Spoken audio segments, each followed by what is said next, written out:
क्योंकि बहुत ही भव्य दरबार सजा हुआ था और इस दरबार में आने के लिए एक नई नवेली दुल्हन बड़ी ही व्याकुल थी और उनके पति बड़े दुष्ट किस्म के थे। वो कहते थे कि तुम मत जाओ, इतना बड़ा मेला लगा है, कहीं खो जाओगी तो झमेला खड़ा हो जाएगा। सुनिएगा क्या कहते हैं उनके पति। अरे नया हर अभी कनिया मैं हर जाए के खातिर जिद करताड़ू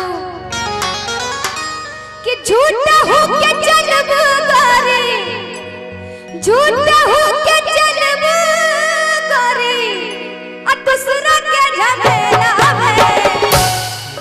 और इस जगह का क्या नाम है? बरहरा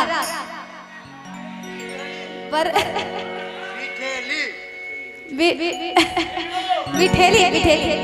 अच्छा सॉरी मेरी गलती होगी। बिठेली, क्या बात है। एक बार बिठेली वासियों अपने इस जगह के लिए जोरदार ताली बजाइए। हाँ तो मैं कह रही थी उनके पति क्या कह रहे थे, सुनिएगा कि नया नई हर अभी कन्या बारू। अरे बाप रे बाप क्या डांस करते हैं भैया। अब मैं हर जाए के खातिर जिद करताड़ू और झूठा हो के चलबू गोरी दूसरा के झमेला है। एक बार हाथ उठा दीजिए सारे भाग और ताली के साथ झूठे में कि गोरिया है राजे रूपी ठेली के मेला हो। गोरिया है राजे रूपी ठेली के मेला।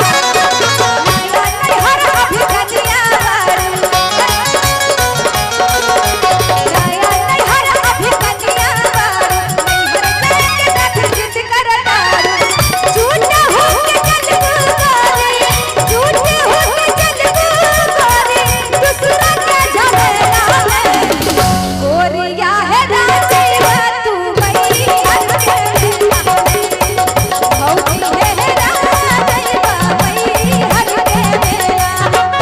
क्योंकि सुनिए मेरी माँ जो है बड़े ही ऊंचे पर्वत पर विराजती है, इसलिए भक्त कहते हैं उनसे कि भैया कैसे चढ़े हम इतने ऊंचे आपके दरबार में। ऊंचे रे पहाड़ माई तोहर राजधानिया हो, तोहर राजधानिया हो। ए भाई हो, ए भाई हो, ए भाई हो कैसे चढ़ी चढ़ल नहीं जाए हो भैया।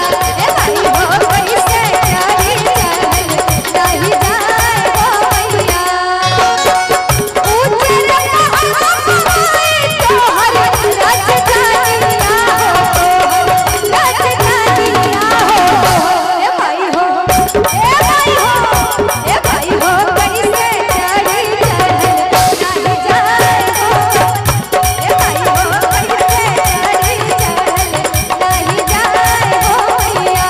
ए भैया कहाँ वापी तक दुनिया नहीं, कहाँ वापी तक दुनिया नहीं, देशा रे विदेश वाकी चलिया हो। कहाँ वापी तक दुनिया नहीं, कहाँ वापी तक दुनिया नहीं, देशा रे विदेश वाकी चलिया हो कि चलिया हो। कौन कौन माँ को बुलाना चाहते हैं? हाथ उठाकर तालियों का साथ दीजिए और मिलकर कहिए कि सेविका धइले बाधिया